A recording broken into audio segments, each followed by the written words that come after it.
Gecenin üstümde eli var. Sen gidince içim dar. Telefon elimde sustu. Kalbim yine seni sordu. Adını duydum yandım. Bir anda yerimde kaldım. Bakışın gibi sert ama ben yine döndüm geriye.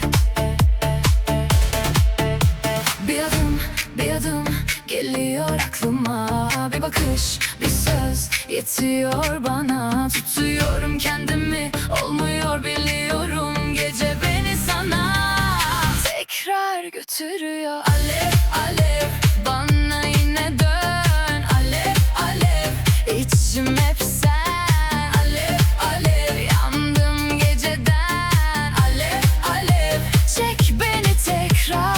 Alev alev yine sen. Alev alev içimden. Sabah olunca geçer sandım ama yüzün çıktı karşıma. Bir kahve, soğuk bir masa, senin izlerin kaldı odamda.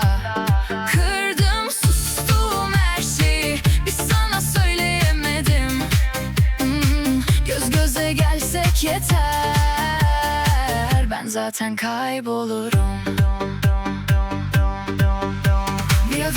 Bir adım geliyor aklıma. Bir bakış, bir söz yetiyor bana. Tutuyorum kendimi, olmuyor biliyorum. Gece beni sana tekrar götürüyor. Alev alev bana yine dön. Alev alev içim hep sen. Alev alev yandım geceden. Alev alev çek beni tekrar.